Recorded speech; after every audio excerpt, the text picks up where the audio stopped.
السلام علیکم ورحمۃ اللہ وبرکاتہ۔ نحمده ونصلی علی رسولہ الکریم، اما بعد فاعوذ باللہ من الشیطان الرجیم، بسم اللہ الرحمن الرحیم۔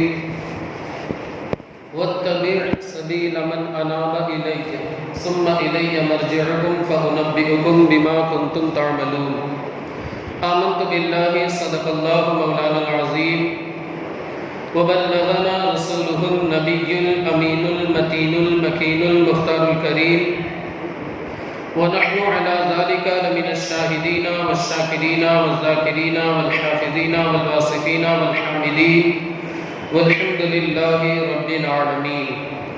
إن الله وملائكته يصلون على النبي يا أيها الذين آمنوا صلوا عليه وسلموا تسليما۔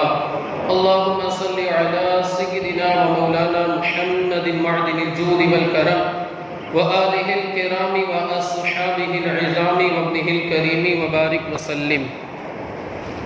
سبحانك لا علم لنا إلا ما علمتنا إنك أنت العليم الحكيم۔ رب اشرح لي صدري ويسر لي امری واحلل عقدۃ من لسانی یفقہوا قولی۔ عزیزان ملت اسلامیہ، آج جمادی الاخرہ کی پہلی تاریخ ہے۔ آج ہی کے دن ہندوستان کا سب سے بڑا سنیوں کا مدرسہ، غیروں کے مدرسوں کا تو کوئی اعتبار ہی نہیں ہے، مگر اس کے باوجود ہمارے بہت سے سنی بھائی غیروں کے یہاں بھی زکوٰۃ پہنچاتے ہیں۔ یاد رکھیں، غیروں کے یہاں بد مذہب بد عقیدہ لوگوں کے یہاں زکوٰۃ بھیجنے کی بنیاد پر زکوٰۃ ادا نہیں ہوگی، اسے آپ یاد رکھیں۔ تو ہندوستان کا سب سے بڑا سنیوں کا مدرسہ، جسے الجامعۃ الاشرفیہ مبارک پور کہا جاتا ہے، اس مدرسے کے قائم کرنے والے فاؤنڈر، اس مدرسے کا سنگ بنیاد رکھنے والے، اس مدرسے کی تعمیر کرنے والی ایک عظیم شخصیت، جو کہ اللہ کے ولی ہیں، اللہ کے محبوب بندے ہیں، اللہ کے مقرب بندے ہیں، اللہ کے برگزیدہ بندے ہیں۔ آج ان کا 49واں یعنی 50 میں ایک کم 49 جسے کہا جاتا ہے، ان کے وصال کو اس دنیا سے تشریف لے جائے ہوئے ان کو تقریباً 50 سال ہو گئے۔ آج ان کا عرس مبارک ہے، آج یعنی یکم جمادی الاخرہ کو حضرت کا عرس مبارک ہے، جنہیں ہم استاذ العلماء، استاد الحفاظ، ابو الفیض جلالۃ العلم الشاہ عبد العزیز حافظ ملت محدث مراد آبادی علیہ الرحمت والرضوان کے نام سے یاد کرتے۔ بہت عظیم شخصیت، خود حضور مفتی اعظم ہند علیہ الرحمت والرضوان نے آپ کی تعریف فرمائی۔ اور آپ یاد رکھیں کہ حضور حافظ ملت نے مدرسہ تو بنایا، لیکن سنگ بنیاد کے لیے کسی اور کو نہیں، آل مصطفیٰ اور حضور مفتی اعظم ہند کو بلایا۔ حضور حافظ ملت نے جب مدرسے کی بنیاد رکھی، مدرسہ تعمیر فرمایا، حضور مفتی اعظم ہند علامہ آل رسول مارح رضی علیہ الرحمت والرضوان کو بلایا، یعنی ان بزرگان دین کا فیضان حاصل کرتے ہوئے ان بزرگان دین کے دستے اقدس سے اس سنگ بنیاد کو رکھا گیا۔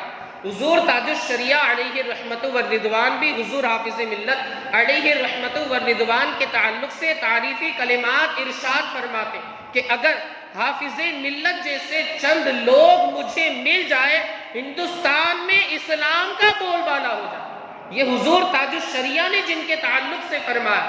اتنی عظیم شخصیت، اللہ اکبر، یہ اتنی عظیم شخصیت کس طریقے سے بنی اور کس طریقے سے بزرگان دین ان پر ناز کیا کرتے تھے۔ یہ خود بھی بزرگ تو تھے، اللہ کے ولی تھے، لیکن ان کی شخصیت جو کس طریقے سے ابھر کر کے سامنے آئی، اس کے پیچھے راز کیا ہے؟ تو اس کے پیچھے ہم جب ان کی زندگی کا مطالعہ کیا، ان کی حیات کا مطالعہ کیا، ہم اس نتیجے پر پہنچے کہ اللہ کے رسول کی سنتوں کو مضبوطی سے تھاما کرتے تھے۔ اللہ کے رسول کی سنتوں کو چاہے سفر ہو، حضر ہو، دن ہو، رات ہو، کہیں کوئی موقع ہو، دنیا کا کوئی کوئی کو نہ ہو، رسول اللہ کی سنتوں کو دامن سے نہیں چھوڑا کرتے تھے، یا رسول اللہ کی سنتوں کا دامن اپنے ہاتھ سے کبھی بھی نہیں چھوڑا کرتے تھے۔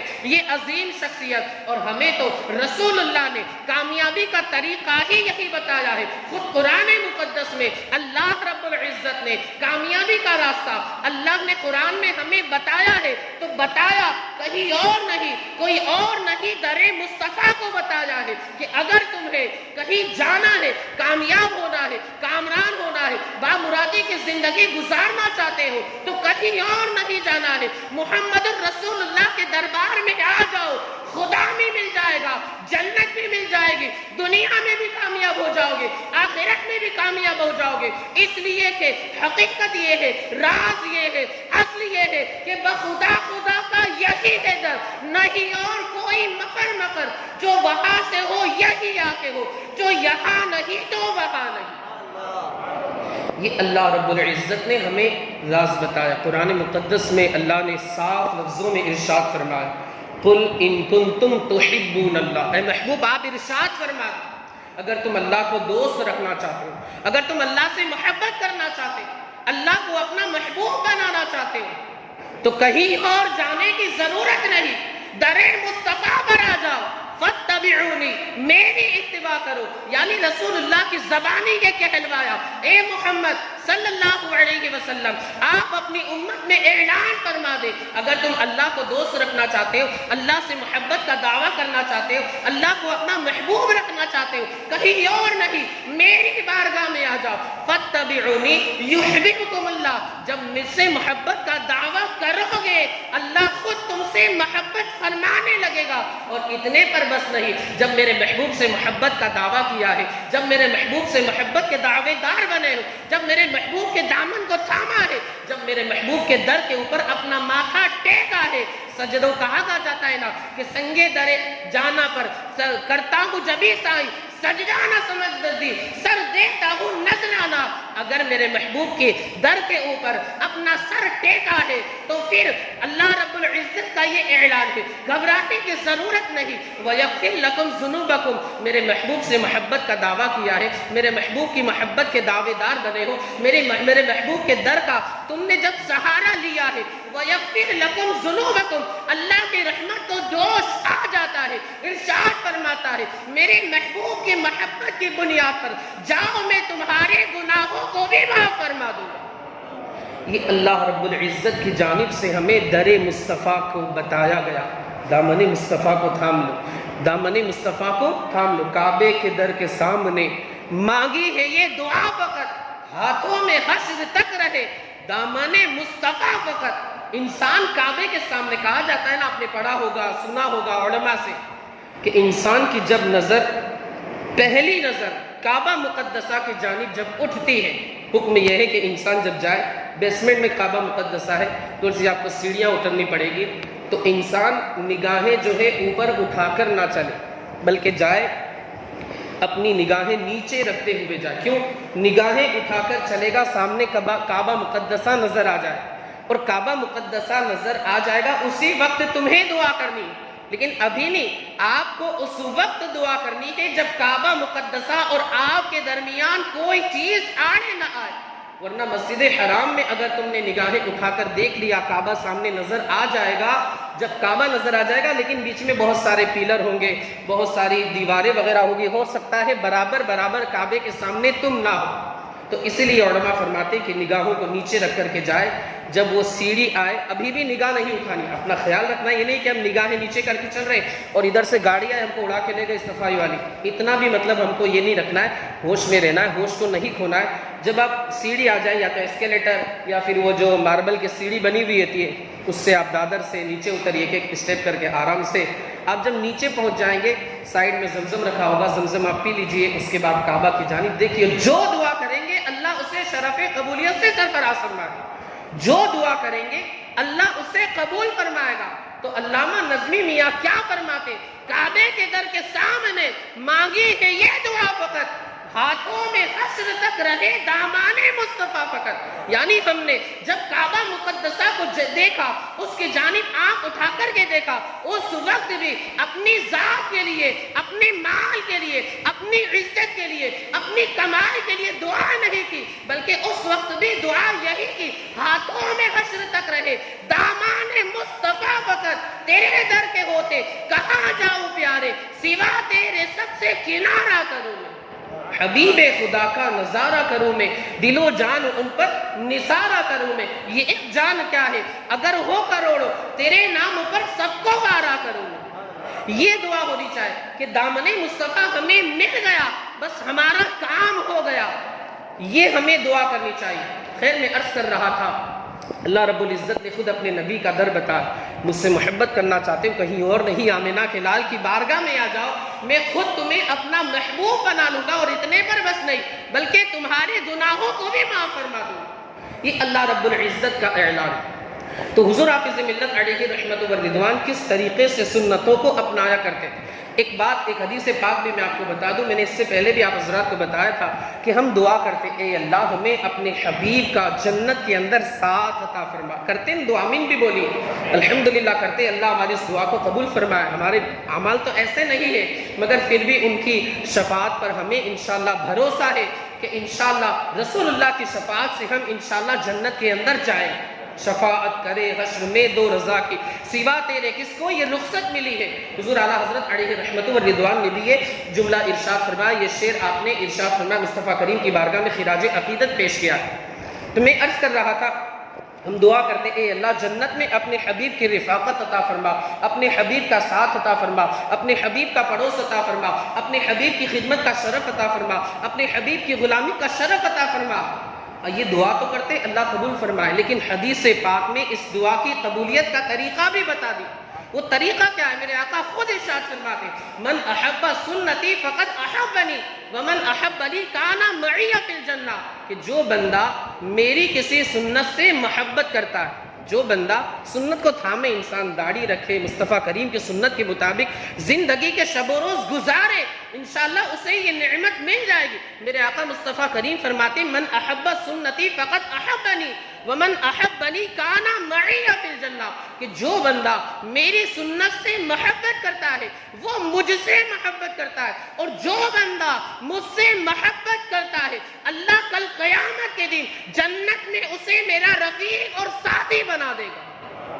جنت کے اندر رسول اللہ کا اگر پڑوس حاصل کرنا ہے تو پھر رسول اللہ کی سنتوں کو تھامنا ہوگا۔ اگر معاذ اللہ ہم سنتیں چھوڑ دیں اور ہم یہ دعا کریں تو پھر ہماری یہ دعا قبول نہیں ہو۔ کیوں؟ کیونکہ رسول اللہ نے خود ہمیں طریقہ بتا دیا، ارشاد فرما دیا۔ حضور حافظ ملت علیہ رحمت و رضوان کس طرح سنتوں کے اوپر عمل پیرا ہوا کرتے تھے، اس سے آپ سماعت فرمائیں۔ ایک مرتبہ کی بات ہے، آپ کے بائیں پیر میں لگ گیا، زخم آ گیا، اب طبیب آیا، اس نے موزہ اتارنے کی کوشش کی، بائیں پیر کا موزہ اتارنے کی کوشش کی۔ حضور حافظ ملت نے فرمایا رکو، پہلے اس پیر کا موزہ اتار۔ اس طبیب حکیم ڈاکٹر نے کہا ارے بابا جان زخم تو آپ کے بائیں پیر میں ہے تو بائیں پیر کا موزہ اتارتے ہیں، دائیں پیر میں زخم نہیں ہے، اس کا موزہ اتارنے کی ضرورت نہیں۔ حضور حافظ ملت نے کیا ہی بہترین جواب دیا۔ دیکھیں اس وقت بھی سنتوں کو ہاتھ سے نہیں چھوڑا، مجبوری ہے، اور ابھی حضور حافظ ملت زخمی ہے، مگر اس کے باوجود بھی آپ نے سنتوں کے دامن کو اپنے ہاتھ سے نہیں چھوڑا۔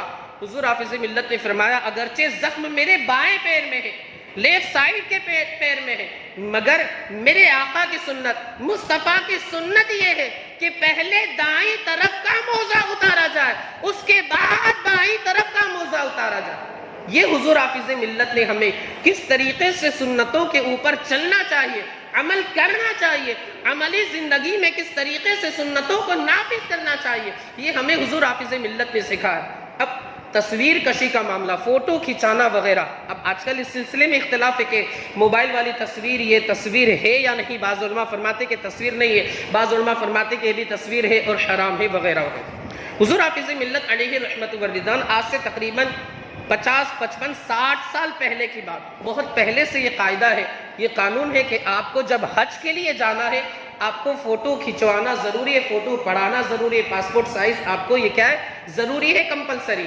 پاسپورٹ میں ایک فوٹو لگتا ہے، اس کی کاپی ایک ویزے میں لگتی ہے، تو آپ حضرات جانتے ہیں ماشاءاللہ جو یہ ٹور وغیرہ کا کام کرتے ہیں وہ حضرات بھی جانتے، ہر بندہ جانتا ہے، تو مطلب بالکل بدیہی بات ہے، بالکل آسان بات ہے۔ اس وقت کیا ہوتا تھا، شیپ وغیرہ چلتی تھی جہاز میں بٹھا کر کے، پانی کے جہاز میں. آج کل بھی ایسا سننے میں آیا کہ ہوتا ہے، لیکن کچھ 2-3 مہینے 7 مہینے لگ جاتے ہیں. لیکن فلائٹ میں آپ جاؤ تو ایک دن میں وہاں پر پہنچ جاؤ، ڈائریکٹ فلائٹ ہو مدینہ شریف کی، وہاں پہنچ جاؤ، وہاں سے پھر مکہ مکرمہ چلے جاؤ، جدہ چلے جاؤ، سے 50 کلومیٹر ہے مکہ مکرمہ، آرام سے چلے جاؤ. یعنی آپ کا کام جو ہے 10-12 گھنٹے میں ہو جاتا ہے، ممبئی وغیرہ کو ملا کر کے. تو میں عرض یہ کر رہا تھا کہ حضور حافظ ملت کی خواہش تھی حج فرض ادا کرے، مگر یہ بھی خواہش تھی وہ اللہ کا ولی، اللہ کا مقرب بندہ، کہ میں حج پر تو جاؤں گا مگر فوٹو کھچوائے بغیر جاؤں گا. حالانکہ شریعت اجازت دیتی ہے کہ آپ فوٹو پڑوا لو پاسپورٹ سائز وغیرہ، اور آپ کو حج کے لیے جانا ہے تو آپ جا سکو، مجبوری ہے. جیسے اب تو آدھار کارڈ کے لیے، الیکشن کارڈ کے لیے، پین کارڈ کے لیے، اور ساری چیزوں کے لیے آپ کو فوٹو کھنچوانے کی اجازت ہے، شریعت اجازت دیتی ہے. حج کے لیے آپ کو جانا ہے، پاسپورٹ وغیرہ، ویزا، ساری چیزوں کے لیے آپ کو فوٹو کی اجازت ہے، شریعت اجازت دیتی ہے. شریعت اتنی سخت نہیں، شریعت اتنی سخت نہیں. مگر حضور حافظ ملت یہ اللہ والے ہوتے ہیں نا کہ تقوی پر عمل کرنا، تقوی پر عمل کرنا. یاد رکھیں حضور مفتی اعظم ہند علیہ رحمت و رضوان بھی حج پر جانا چاہتے تھے، مگر آپ کا بھی یہی کہنا تھا کہ مصطفیٰ رضا جائے گا مگر فوٹو کے بغیر جائے گا. اللہ نے اسباب بھی بنا دیے، اور حضور مفتی اعظم ہند فوٹو کھچوائے بغیر حج بیت اللہ کے لیے تشریف لے گئے. حج بیت اللہ کے لیے حضور مفتی اعظم ہند گئے. خیر حضور حافظ ملت علیہ رحمت و رضوان الشاہ عبدالعزیز محدث مراد آبادی نے یہ سوچا کہ میں جاؤں گا حج پر، لیکن رسول اللہ کی نافرمانی کر کے نہیں جاؤں. یہ بات یاد رکھے، تقوی یہ ہے کہ انسان اس وقت بھی فوٹو نہ کھچوائے. شریعت اجازت دیتی ہے کہ آپ کھچوائے فوٹو، نہ آپ کہیں گے کہ یار مولانا تو بہت سخت مسئلے بیان کرتے، جینا دشوار ہو جائے. تو ایسا نہیں ہے، شریعت اجازت دیتی ہے، آپ فوٹو کھچوا سکتے. مجبوری ہے، گورنمنٹ آپ کو فوٹو کے بنا باہر جانے نہیں دے گی، کریمنل کام وغیرہ ہوتے تو آپ کو یہ ساری چیزیں کمپلسری نیسسری، اس کے بغیر آپ کا کام نہیں چلے. مگر انسان اگر اس لیول کا ہو، اللہ کا مقبول بندہ بن جائے، اللہ کا محبوب بندہ ہو جائے، وہ کرامت کے ذریعے بغیر فوٹو کے بھی حج پر جایا کرتا ہے. یہ اللہ کا مقبول بندہ. ہم تو اس درجے تک پہنچے نہیں، یا اللہ والوں کے قدم کی جو دھول ہے اس کے کروڑویں حصے کے برابر بھی نہیں. تقوی کے اس لیول پر تو ہم پہنچے ہی نہیں. ہمارے لیے شریعت کی جانب سے رخصت ہے کہ ہم فوٹو کھنچوا سکتے. اب حضور حافظ ملت علیہ رحمت و رضوان کی طرف سے تقریباً یہ 1970 کی بات ہے، 1970 کے آس پاس کی بات، 1970 اندرا گاندھی کو درخواست دی گئی، ایک اپلیکیشن دیا گیا، ایک درخواست دی گئی. اپلیکیشن تو نہیں، ایک درخواست وغیرہ دی گئی لکھ کر کے لیٹر، کہ ہمارے ایک بزرگ ہیں بہت متقی پرہیزگار ہیں، وہ حج کے لیے جانا چاہتے ہیں، ان پر حج فرض ہو چکا ہے، مگر ان کا یہ کہنا ہے وہ تقوی چونکہ اختیار کرتے، تقوی کے پیکر ہیں، مگر ان کی یہ شرط ہے کہ جائیں گے تو فوٹو کھنچوائے بنا ہی جائیں. ماشاءاللہ دیکھیے اللہ والے جو ہوتے ہیں نا، ان کے دل سے صدا نکلتی ہے، ایک سچی خواہش ہوتی ہے، تمنا ہوتی ہے. دکھاوا، ریاکاری، لوگ کیا کہیں گے، لوگ یہ کہیں گے کہ ماشاءاللہ دیکھو اتنے بڑے آدمی تقوی اختیار کرتے ہیں. ریاکاری، دکھاوا نہیں تھا، اللہ والے تھے. اخلاص سے یہ کوشش کی گئی تھی، حکومت کو بھی جھکنا پڑا. اندرا گاندھی کی جانب سے اجازت مل گئی کہ فوٹو کے بغیر انہیں ہماری جانب سے حج کی اجازت ہے. اس وقت اندرا گاندھی کی حکومت تھی. چلو اجازت مل گئی، اب تیاری ہونے لگی، قافلے کی شکل میں لوگ نکل بھی گئے حضور حافظ ملت کا استقبال کرتے ہوئے. مگر یاد رکھیے بد مذہب، بد عقیدہ یہ کبھی کسی کے نہیں ہوئے، یہ یہودیوں سے بھی خطرناک ہے. اب یاد رکھیں، شاید آپ نے سنا ہوگا، نیوز میں دیکھا ہوگا، الیکٹرانک میڈیا، پرنٹ میڈیا، یہ ساری چیزیں آپ حضرات دیکھتے رہتے ہیں. ابھی جو یمن میں حوثی کر کے گروپ ہے، باقاعدہ وہاں کی ایک فوج ہے، تو وہ جتنے بھی بحری جہاز، شپ وغیرہ آ رہی ہے اسرائیل کی مدد کے لیے ہتھیار وغیرہ سے بھر کر کے، یمن اس کو روک رہا ہے، بلکہ اٹیک کر کے اگر وہ لوگ سامنے والے سب کچھ سپرد کر سرنڈر کر دیتے تو کوئی مسئلہ نہیں، لیکن اگر وہ لوگ جنگ کی کوشش کرتے تو یمن بھی جنگ کی تیاری کر کے ان کا جو شپ ہے، جہاز ہے، اس کو ڈسٹروائے کر دیتا ہے، تباہ کر دیتا ہے، ختم کر دیتا ہے. جنگ وغیرہ ہوتی تو اس میں یہ ہوتا ہے. ابھی اتفاق سے کل میں نے ایک نیوز دیکھی کہ ایک جہاز کو روکا گیا، ایک شپ کو روکا گیا، اس کو پکڑا گیا، ان لوگوں نے سرنڈر کر دیا جو جہاز والے تھے. اب جب اس کا جائزہ لیا گیا، اس شپ کے اندر پورے کے پورے ہتھیار بھرے ہوئے، پورے شپ کے اندر، پورے جہاز کے اندر کیا تھے؟ ہتھیار بھرے ہوئے تھے. اور جب اس کے اوپر دیکھا کہ یہ جہاز کہاں کا ہے، یہ شپ کہاں کی، تو اس پر لکھا ہوا تھا مملکت السعود العربیہ. کیا لکھا ہوا تھا؟ مملکت السعود العربیہ، یعنی یہ سعودی عربیہ کی جانب سے یہ ہتھیار فلسطینی مسلمان بھائیوں کو شہید کرنے کے لیے بھیجے گئے. آپ دیکھیں یہ نجدی حکومت جس کے پیچھے ہمارے سنی بھائی جب عمرے کے لیے جاتے ہیں، حج کے لیے، ارے کیا کوئی مسئلہ نہیں، حرم میں سب چلتا ہے، ہم تو ان کے پیچھے نماز پڑھتے، ہم تو ان کے پیچھے جمعہ پڑھتے. یاد رکھے کوئی بندہ کعبے کا امام بھی بن جائے تو بھی ایمان اگر نہیں ہے تو وہ مسلمان نہیں. مصطفیٰ کی محبت اگر نہیں ہے وہ مسلمان ہو ہی نہیں سکتا. ابھی آپ نے 2-4 دن ہفتے پہلے پڑھا ہوگا کہ ایک شیخ الحدیث بنا ہوا تھا، ایک مسجد کا امام بنا ہوا تھا، جب اس کو پکڑا گیا، تحقیق وغیرہ کی گئی تو یہودیوں کا ایجنٹ نکلا وہ. تو ایسے لوگ وہاں پر بیٹھے ہوئے. خیر میں عرض کر رہا تھا کہ یہ جو نجدی حکومت وغیرہ وہ تو خیر الگ بات ہے، لیکن حضور حافظ ملت علیہ رحمت و رضوان کے سفر میں جانے کی تیاریاں شروع ہونے لگیں. اب یہ جو دیوبندی وغیرہ اس وقت کے تھے، بد مذہب بد عقیدہ، یہودیوں سے بھی خراب رہتے یہ لوگ، یاد رکھے آپ، کیونکہ ان کا دل ایمان سے خالی، مصطفیٰ کی محبت سے خالی. ان لوگوں نے بھی کہا ہمارے بھی ایک بزرگ ہیں، حالانکہ کوئی ان لوگوں کا تو ایمان کا کوئی اعتبار نہیں، اگر دکھاوا کہ سنیوں کے بزرگ جا رہے ہیں تو ہمارے بھی جانے چاہیے.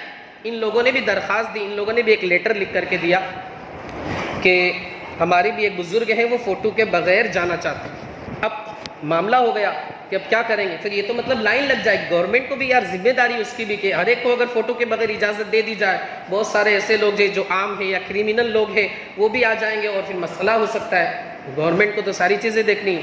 اب اندرا گاندھی کی طرف سے جو گورنمنٹ تھی، اجازت کو رد کر دیا گیا کہ آپ کے جو بزرگ ہیں، یعنی بد مذہب بد عقیدہ کے جو بزرگ تھے ان کو اجازت نہیں ملے گی، اور اب کسی کو بھی اجازت نہیں ملے گی. ایک بزرگ تھے یعنی حضور حافظ ملت، ان کو اجازت مل گئی، اب وہ چلے جائیں. اب یہ جو بد مذہب بد عقیدہ تھے انہوں نے کہا کہ یار ان کو تو مل گئی، ہمارے شیخ کو نہیں ملی. یہ چین سے بیٹھنے والے آج جب چین سے نہیں بیٹھتے تو پھر اس وقت کیسے چین سے بیٹھ سکتے تھے؟ سب کے ایمان کو ان لوگوں نے خراب کر دیا. اچھے اچھے لوگ جن کے یہاں فاتحہ نیاز درود سلام سب کچھ ہوتا تھا، سب کچھ ختم کروا دیا. یہ لوگ چین سے بیٹھنے والے تھے. ان لوگوں نے حکومت میں ایک اور درخواست دی، ایک اپلیکیشن دیا، ایک لیٹر لکھ کر کے دیا کہ اچھا کوئی بات نہیں، آپ ہمارے بزرگ کو نہیں جانے دیتے تو وہ جو بزرگ ہیں یعنی حضور حافظ ملت سنیوں کے بزرگ، ان کو بھی آپ مت جانے دیں، آپ کینسل کر. انہوں نے کہا نہیں، گورنمنٹ کا نہیں، ایک بار پرمیشن مل گئی، تھپا لگ گیا ہے، سکہ لگ گیا ہے، یہ جائیں. ان لوگوں نے کیا کوشش کی، چلو انڈیا کی گورنمنٹ سے کام نہیں بنا تو اب ان لوگوں نے نجدی گورنمنٹ کو ایک لیٹر لکھا، ایک اپلیکیشن لکھا کہ ایک بزرگ ہے وہ بغیر فوٹو کھچوائے ہوئے آپ کے یہاں حج کرنے آنے والے، تو ان کو روکو، ورنہ تو ہم بھی بغیر فوٹو کے اپنے بزرگ کو بھیجیں گے.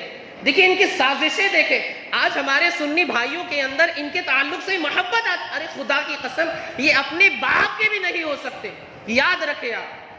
تو ان لوگوں نے وہاں درخواست دی، کہا سعودی گورنمنٹ. اب سعودی گورنمنٹ کی جانب سے اسٹے لگ گیا، یعنی اب حضور حافظ ملت کو بھی فوٹو کے بغیر آنے کی اجازت نہیں. حضور حافظ ملت علیہ رحمت و رضوان کچھ پریشان سے ہو گئے. اب بالکل محفل لگی ہوئی تھی، آ کر کے بتایا گیا کہ حضور ایسی ایسی بات. اس وقت بیکل اتساہی حکومت میں تھے، نام سنا ہوگا، بیکل اتساہی شاعر ہے، ابھی یاد نہیں گا، ابھی یاد آئے. طیبہ سے ہوائیں آتی ہے بیکل کو سکون مل جاتا ہے. ارے جب حسن تھا ان کا جلوہ نما انوار کا عالم، کیا ہوگا، کلام تو سنا ہوگا. تو جس شاعر نے یہ کلام لکھا ہے ماشاءاللہ ان کو حکومت میں کافی رسائی حاصل تھی، کافی پہنچتی ان کی، وہ یہ سب کام کر رہے.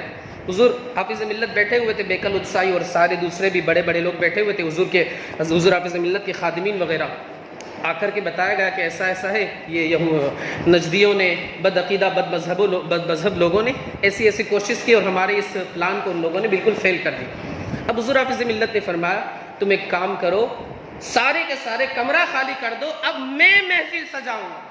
کیا فرمایا کہ تم کمرہ خالی کر دو، سارے دروازے وغیرہ بند کر دیے گئے. حضور حافظ ملت اکیلے تھے، فرمایا اب میں اکیلے محفل سجاؤں گا. اللہ والوں کی یہ شان ہوا کرتی ہے کہ وہ ذکر الہی میں اس طرح مشغول ہوتے تھے کہ کبھی کبھی تو حضور مفتی اعظم ہند کے تعلق سے آتا ہے اور حضور خواجہ غریب نواز کے تعلق سے آتا ہے کہ کوئی دیکھتا دروازے میں جھانک کر کے تو ہاتھ ایک طرف پڑا ہوا ہے، پیر ایک طرف پڑا ہوا ہے، سر ایک طرف پڑا ہوا ہے، یعنی ذکر الہی میں ان کی یہ حالت ہوتی تھی کہ جسم کے جو اعضاء تھے، پارٹس آف باڈی تھے، وہ ایک دم الگ الگ بکھر جایا کرتے تھے اور ہر عضو سے اللہ اکبر کی صدائیں آیا کرتی تھی. یہ اللہ والوں کی شان ہوا کرتی ہے۔ تو حضور حافظ ملت نے کمرہ بند کر دیا، اللہ کے ذکر میں مشغول ہو گئے، رسول اللہ کو یاد کیا ہوگا۔ بالکل ظاہر سی بات ہے، یا رسول اللہ یہ غلام آپ کے در پر آنا چاہتا ہے مگر یہ حکومتیں اسے روک رہی ہے۔ اور یاد رکھے جب بندہ یقین سے پکارتا ہے تو حال یہ ہوتا ہے،